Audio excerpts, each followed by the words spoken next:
hi, welcome to another exciting episode of Mr. Mendo's Hack Attack, where the bad movies come. Don't be dumb, diggity dumb! Well, as you can tell, we are having a sleepover in the house, right? I got my jammies, I got my bear, I got my lip gloss, and I've even got a special guest. Oh, that's her right now. It's the Omega. Now, Omega, are you as excited as I am? Because I'm, like, super excited. I'm thrilled. It's gonna be so much fun. Yeah, I'm totally psyched about this. Yeah, I can't wait to do your hair and paint your nails, and we can talk about who in our class is the cutest. Yeah, same here. It is going to be quite a night. Get this. I even got a movie for us to watch. A movie? Sweet. Mendo, how you think of everything. So, what movie is it? Well... Jeffrey Dahmer, it's just a room without cup. What? We're having a sleepover, and the movie you picked is a Serbian film? Why? What's wrong? Well, I guess I was expecting something a little bit more fun.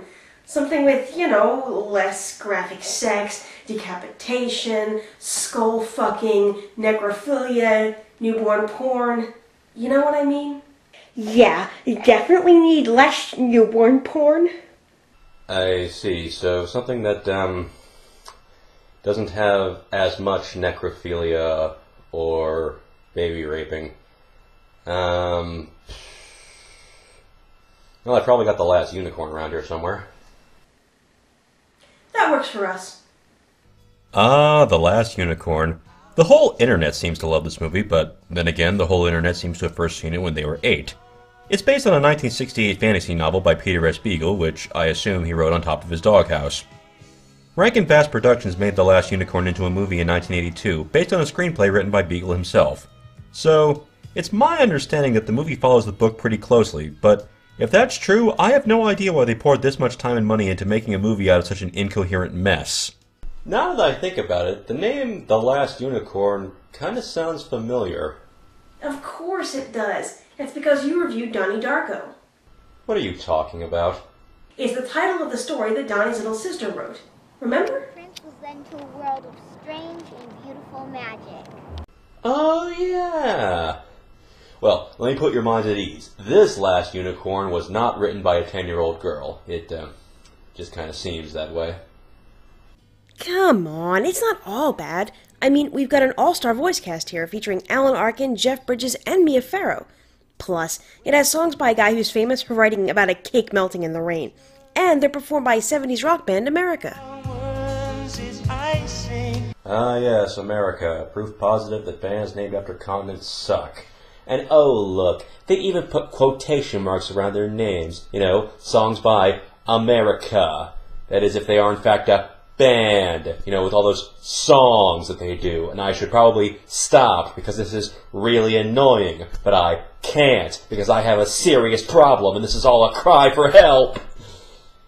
So the movie opens in the kingdom of wherever. We meet a couple of hunters who disappear after the scene, so you can just call them Basil Exposition the Elder and Basil Exposition the Younger. Basil the Elder explains why this part of the forest is always lush and green, and why they should never hunt here.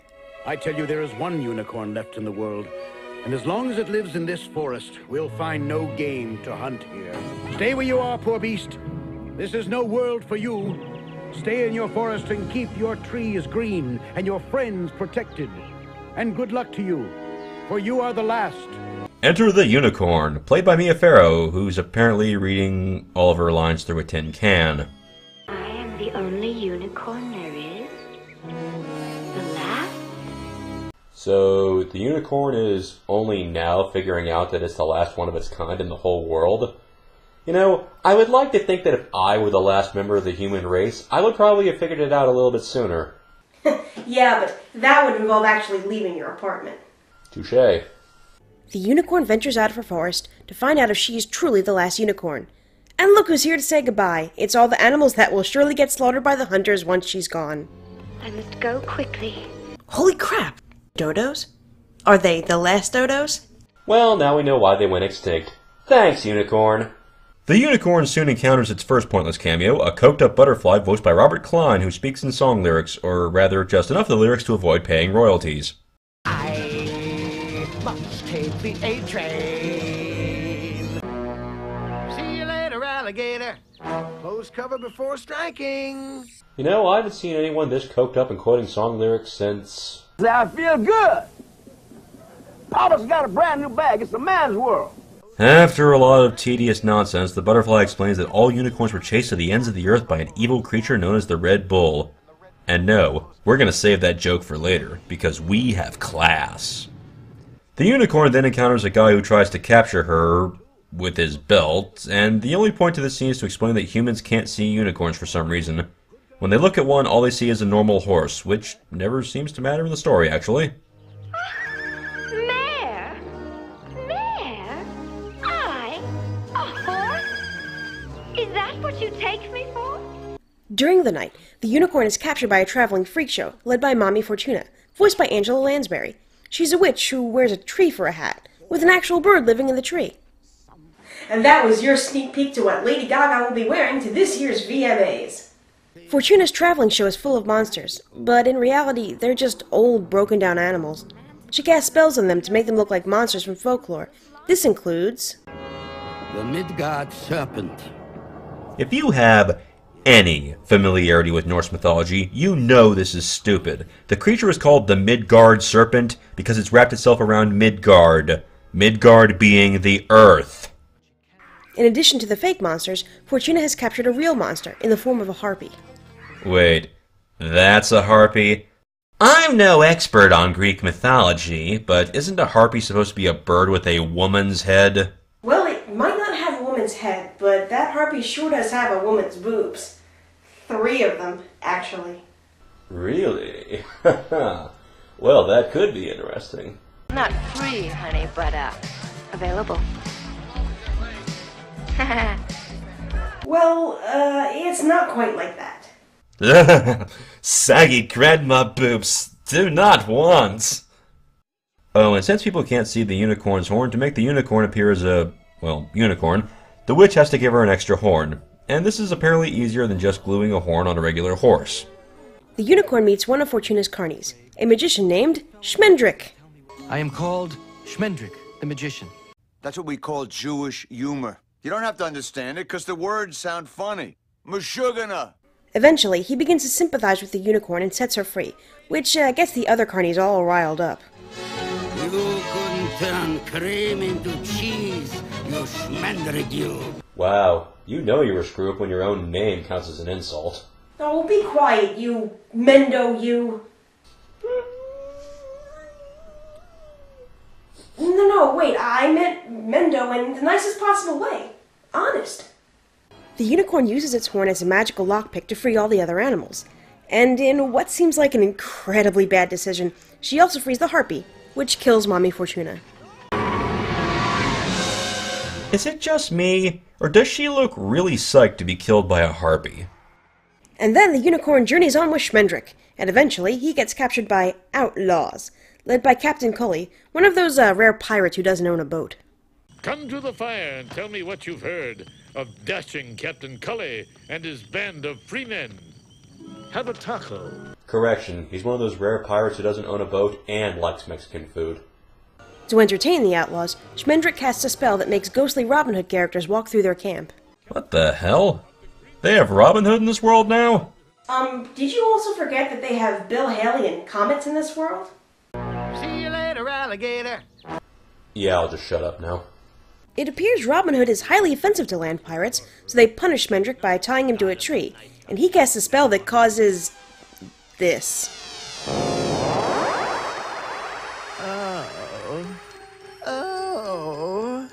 Oh, I love you. I love you. Love, love, love, love, love, love, love. Oh, what have I done? Jeez, what's with this movie's obsession with putting boobs on fantasy creatures? The Last Unicorn, proving Rule 34 before Rule 34 even existed. The unicorn frees Schmendrick, and soon they're discovered by the pirate's wife, Molly. And despite the established fact that people can't see unicorns, Molly immediately knows it's a unicorn, which gets her really pissed off. And where were you 20 years ago? 10 years ago? Where were you when I was new? When I was one of those innocent young maidens you always come to? How dare you? How dare you come to me now, when I am this? That pretty much came out of nowhere. Look, I realize every little girl wants a pretty pony, but you're like 60, lady. Maybe you should let it go. You know, when I was a kid, I really wanted a strawberry shortcake doll, and I was disappointed when I didn't get it. I'm pretty sure that if someone were to just hand me one right now, I wouldn't yell at it. Together, they head towards the castle of the subtly named King Haggard to find out what happened to all the other unicorns. But before they get there, they're attacked by the Red Bull, who begins chasing the unicorn. Well, it's not so much chasing as it is standing around, but to save the unicorn, Schmendrick casts a spell, telling the magic to do whatever it wants.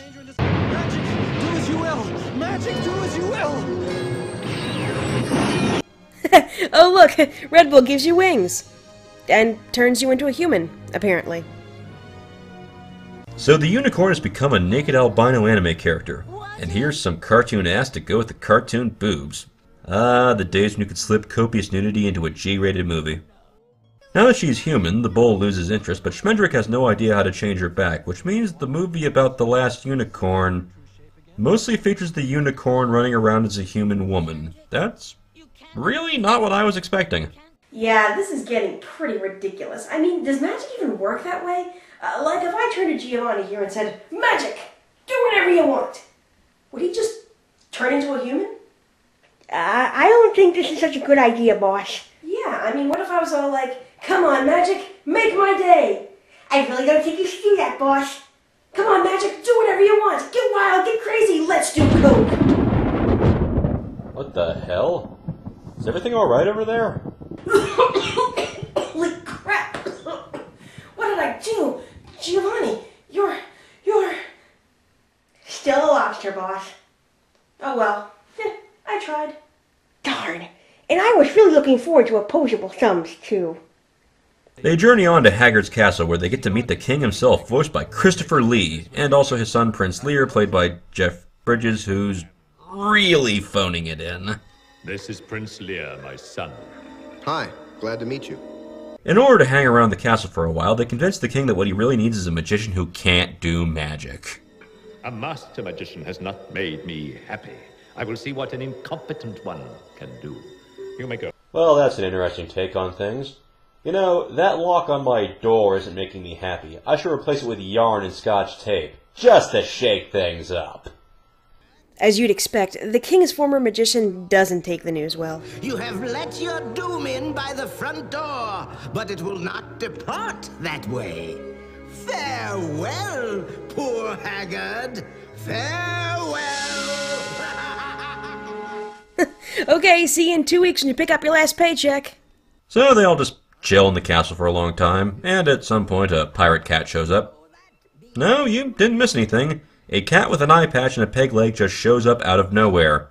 I swear, it's like this movie is filled with drive-by supporting characters. When the skull speaks, when the clock strikes the right time, only then will you find the tunnel what leads to the Red Bull's lair. There'll be a trick to it, of course. Why won't you help me? Why must you always speak in riddles? Yes, why in all those well-documented times that we've talked have you always spoken in riddles? Meanwhile, Prince Lear begins to fall for the unicorn, which means the guy's basically falling for a horse. Oh, I saw that play! Unfortunately, this makes him break out in song. I've had time to write a book about the way you act and look, but I haven't got a paragraph. Words are always getting in my way. Anyway, I love you. Believe it or not, this is actually not the worst singing Jeff Bridges has ever done. I love you so, and that is why whenever I want you, all I have to do is dream, dream, dream. He's soon outdone by the unicorn, who sings about being a woman now. Now that I'm a woman, everything is strange. Her singing is so bad, I'd actually rather be watching the genital mutilation scenes in Antichrist again. Psh, I'd actually rather be watching Bone Kickers. Whoa, let's not go crazy now. Sorry, Sorry, mistress. Now that I'm a woman,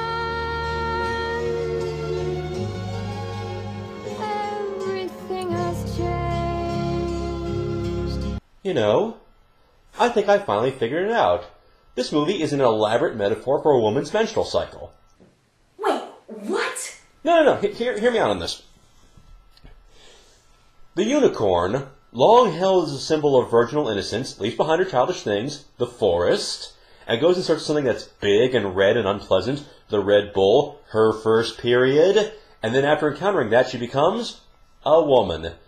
Added to the fact that the unicorn was already kind of white and tube-shaped, has nothing to do with anything. That's just kind of a funny coincidence. You're fucking with us, aren't you? Soon the unicorn starts to lose her memory of being a unicorn and forgets who she is. Darn, she's totally gonna lose the personality she never had in the first place. At long last, the king explains what he did to the unicorns. There they are. They are mine. They belong to me. The Red Bull gathered them for me one by one, and I bade him drive each one into the sea. Now they live there. And every tide carries them within an easy step of the land, but they dare not come out of the water. Huh? Are they all down there right now? Have they been holding their breath this entire time? I like to watch them. They fill me with joy. Well, I mean, just look at him. The guy practically radiates sunshine and warmth. To locate the Red Bull, our heroes go down into the catacombs and meet up with a talking skeleton. And no, this is never explained either. Oh, 1982, when cartoons were made for stoners first, and kids second. Holy crap, it's Murray! Turn back! Darkness will envelop you! The skeleton is voiced by Rene that guy. And apparently, he's also an alcoholic skeleton, because as soon as Smendrick promises to turn water into wine, he gives up the location of the Red Bull. The clock will never strike the right time. You just walk through it and the Red Bull is on the other side. Give me the wine. They walk through a clock and find themselves immersed in pot smoke. Then, somehow, everything gets meta and everyone starts breaking the fourth wall like a frickin' bunch of Zach Morrises. I am a hero, and heroes know that things must happen when it is time for them to happen. The happy ending cannot come in the middle of the story. But what if there isn't a happy ending at all? There are no happy endings, because nothing ends. You're not kidding, mister. Finally, the Red Bull attacks, and even though being a unicorn did fuck all to help her fight the bull the first time around, Schmender changes her back and she defeats him by staring him down, I guess. And so, all the unicorns are free, Haggard's castle falls into the ocean for no adequately explained reason, and our main unicorn has decided that having loved and lost has made her a stronger person. Or creature, whatever. I wish I could see her just once more to tell her all that's in my heart. She will never know what I really meant to say. She will remember your heart when men are fairy tales and books written by rabbits. Wait, now rabbits are gonna take over the world? Where the hell did that come from? Actually, I think I've seen that movie.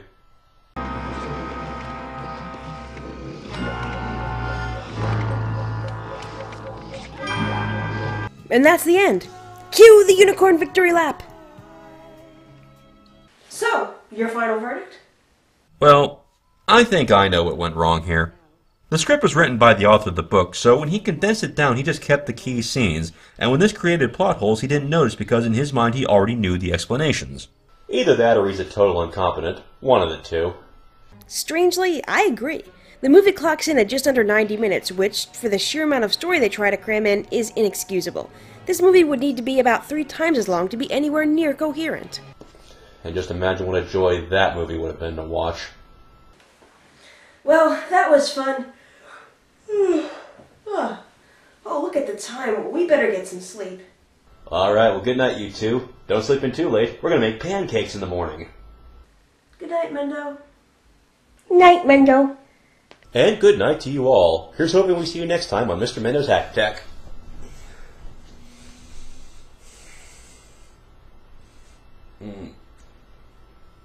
No. No. No! I can make you mine, taste your lips of wine, anytime, night or day. Only trouble is, gee whiz, I'm dreaming my life away.